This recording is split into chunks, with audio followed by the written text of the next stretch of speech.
YouTube? Quinn Wade coming to y'all with that instant playoff basketball analysis on Analysis Playground on YouTube, of course, on there exclusively. And we're going to talk about them Celtics, man. Them Celtics get that win against Philly as they should have. 123 to 91. The Sixers couldn't even score 100 points. We won the first quarter 33 to 18. It was basically over at that point. They just had to wait till the buzzer ended up sounding off. They won the second quarter 31 to 28. The Celtics also won the third quarter 31 to 25. And they even won the fourth quarter 28 to 20, leaving no room for the Sixers to be able to win this one or get in this one or make a run to make it respectable. They got outplayed the entire game from start to finish. And let's talk about them Sixers. They ended up having a good game from Paul George. He played 28 minutes. He gave you 17 points, but he only took 8 shots. He went 4 of 8 from the field, 1 of 2 from 3, and 8 of 9 from the free throw line. He did a good strategy of trying to use his body, his length, and his mobility to get high percentage looks or free throws. So since it worked, can't be too mad at how he played on the offensive end. It was efficient, and he ate well at the free throw line. So he was really, really conscious of what he was trying to do. He did have 4 rebounds, 1 assist, 2 turnovers, 1 personal foul, and was a -10 and plus minus. Bona, he got to start. He's their best rim protector. Problem was he only played 14 minutes. Unfortunately, he did get 3 points. He went 1 of 3 from the field, 1 of 2 from the free throw line. He did only have 3 rebounds, 1 turnover, 2 offensive rebounds, 3 personal fouls, and was a 0 and plus minus. Obviously, you would have liked if he was more healthier and was able to play more and do more for them, but it wasn't meant to be. Kelly Oubre Jr., 31 minutes. He had 10 points. He went 5 of 14 from the field. He went 0 of 5 from 3, and then he missed his only free throw. You thought that he'd probably shoot better from 3, especially because he had good looks, but it didn't go down for him in this one. He did have 7 boards that led the team in rebounds.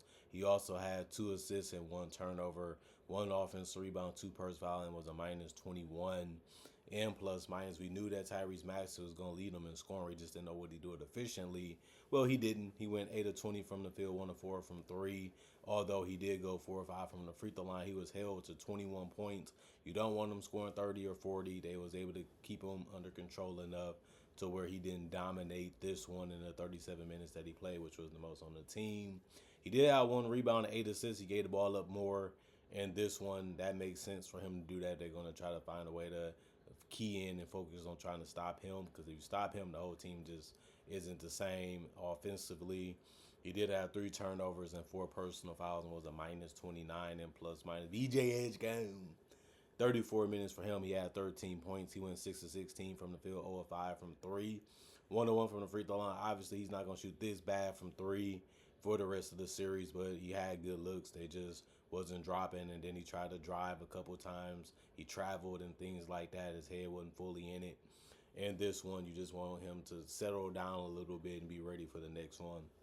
If you're a Sixers fan, he did have 3 rebounds, 3 assists, 2 turnovers, 2 steals, which was the most on the team. He also had 3 offensive rebounds, 2 personal fouls, was a -26 and plus minus. Trendon Watford, he did get on the court. He played 7 minutes. He ended up getting 6 points.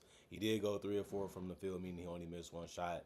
Just good finishes. He did have 1 rebound, no turnovers, no personal foul, was a -1 and plus minus. Jabari Walker played 4 minutes. He only grabbed a board, but he didn't have no turnovers, no personal foul, was a -3 and plus minus. And he didn't take any shots from the field or the free throw line. Dalen Terry did, but he went 0 of 2 from the field. He missed his only 3, finished 1 of 2 from the free throw line, so he finished with 1 point in 6 minutes. He did have 2 rebounds, 2 assists, and no turnovers, no personal foul, was a -2 and plus minus. Justin Edwards, 17 minutes. He had 7 points. He went 3 of 9 from the field, 1 of 3 from the three-point line. He missed his only free throw. He had the most rebounds off the bench with 6. He had no turnovers, 3 offensive boards, 2 personal fouls, was a -21 and plus minus. And then Dominic Barlow, 15 minutes for him. He had 4 points. He missed every shot besides 1, which ended up being 2-pointers, and that's all he took. He finished 1 of 6 from the field. But he did go 2 of 2 from the free throw line, so that's how he got his 4 points. He had 3 rebounds, no turnovers, 1 personal foul, 2 offensive boards out of the 3. He also was a minus 15 and plus minus. Andre Drummond played 21 minutes. He ended up scoring his only shot at the rim, but he also missed his only three. So he finished 1 or 2 from the field and 0 1 from three. He did have the most rebounds off the bench, second wise. He did have five total, and that's lower than the six of Justice Edwards. So he finished second off the bench in rebounds, but he still did have two assists, which was tied for the most, three turnovers. He had the most steals off the bench with one. He also had the most blocks with one. He had three personal fouls and was a minus 19 and plus minus. And then Quentin Grimes was able to attack the basket, and then when he didn't do that, he made a three. Finished 1 or 2 from three, 3 or 6 from the field for 7 points. That was tied with Justin Edwards for the most off the bench, but he did play the most minutes with 25. He had four rebounds, two assists, and two turnovers, two personal fouls, and was a minus 13 in plus minus. And you look at the Boston Celtics, everybody in their starting lineup scored double figures. That's why they got off to a really good start. They moved the ball really well. They cut it real well. They kicked out real well. They was able to get some shots in some isolation situations too. And they just shot way better than the Sixers ever could from three, in from the field, in from the free throw line. And it was just too much for the Sixers to handle, so they ended up getting beat badly in this one. Jason Tatum played 32 minutes. He had 25 points. He went 9 and 17 from the field, kept getting to the basket without even trying. That's something that you didn't think would happen, but it did. And then he went 1 and 7 from three. So I expect him to shoot better from three in the next one.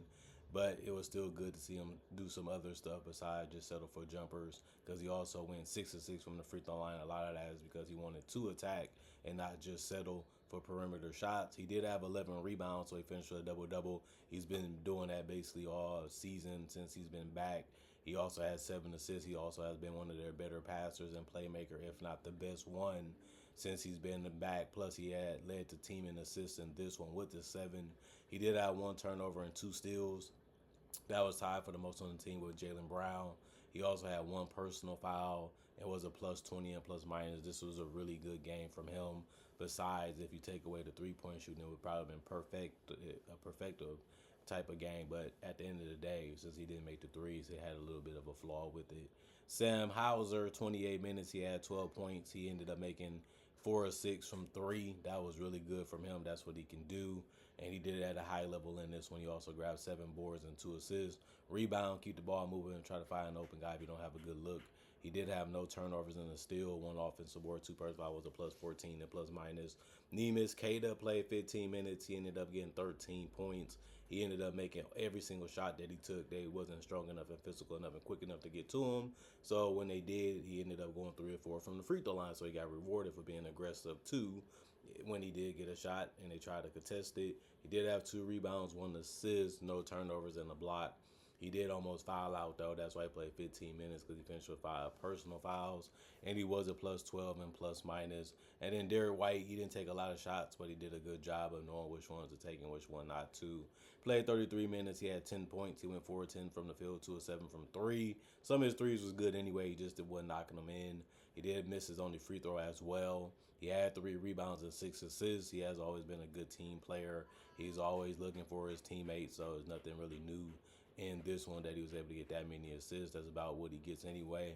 He had 1 turnover, 1 steal, 1 offensive board, 1 personal foul, and was a plus 24 and plus minus. And then Jaylen Brown hit a couple threes, 2 or 2 from three, 2 or 2 from the free throw line. The mid range was working, the drives was working.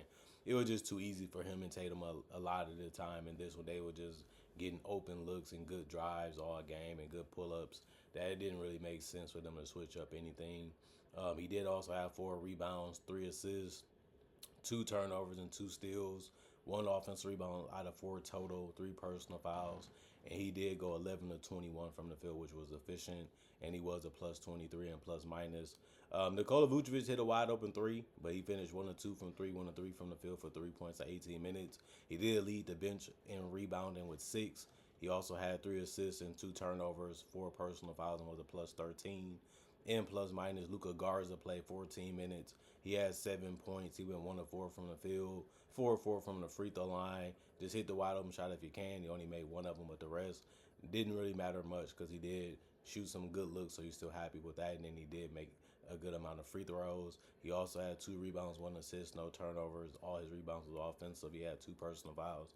It was a +5 and plus minus. 34 minutes for Peyton Pritchard. You know he's going to have a big role in this one. He did miss a lot of shots, though. He finished 4 of 12 from the field, 2 of 9 from 3, 2 of 2, 2 of 3 from the free throw line for 12 points. He scored the most shots off the bench, and he also took the most shots, so it kind of go hand in hand sometimes. But he also ran the point guard position real well, probing, moving, going, and finding guys by gaining attention or just trying to stop him. So let me find a guy that's open. Hopefully he can make the shot or make a good play. Since they did, it made sense for him to look at it that way since he's been doing it for a while now, especially with these type of pieces around him. It makes sense. He had 2 turnovers in the steal, 2 personal fouls, a +21 and plus minus. Ryan Harper Jr. played 4 minutes. He had 5 points. He went 2 of 2 from the field. One of them was a three, which he made. He also had no turnovers, no personal foul, was a +3 and plus minus. Better Shireman, he also made a three, but then missed the other two. Then he finished 2 of 5 from the field for 5 points, 2 rebounds, no turnovers. He also had 1 block, 1 personal foul, was a +8 and plus minus. Jordan Wash played 15 minutes as well. He finished 2 of 5 from the field, 2 and 1 of 3 from the free 3-point line, and he also finished for 5 points. So similar type of stats, but he ended up going 0 of 2 from the free throw line, so he could have made more points. He also had 2 assists and 2 rebounds, but he had no turnovers, no personal fouls. It was a +14 and plus minus. Hugo Gonzalez played 1 minute. He had 1 rebound, no turnovers, 1 block, no personal fouls, and was a +3 and plus minus. Both teams had 90 field goals, 39% for the Sixers, 50% for the Celtics. 36% from 3 for the Celtics. They took 44 of them, while the Sixers took 23 of them, which isn't that much, but it didn't matter because they only made 17% of them anyway. 22 free throws for the Celtics. They shot 77%. 23 for the Sixers. They shot 74%. 43 rebounds for the Celtics, 40 for the Sixers. 31 assists for the Celtics, 20 for the Sixers. 8 turnovers for the Celtics, 14 for the Sixers. 7 steals for the Celtics, 3 for the Sixers. 3 blocks for the Celtics, 1 for the Sixers. 5 offensive rebounds for the Celtics, 11 for the Sixers. 38 defensive rebounds for the Celtics, 29 for the Sixers. And 21 personal fouls for the Celtics, 20 for the Sixers. And you have to love what the Celtics did. Good ball movement, good attacking, good non-settle shots, and just continue to play high on the defensive end. This is the type of game you wanted. Don't play around with them. Don't give them hope. Don't give them belief. Just take all of that away, snatch it away, take it away, play with their soul a little bit to let them know that this is going to be a quick series. We don't want to make y'all feel confident. We don't want to give y'all any belief that y'all can win a game or y'all can play better than us.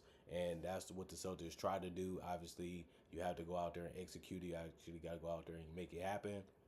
Tonight, they did. Well, in the evening, they did it, and they made it look real good and made it look real easy against the Sixers, which we knew could happen when the Celtics are making their shots, especially from the perimeter. They're one of the toughest teams to beat. They're one of the toughest teams to keep up with.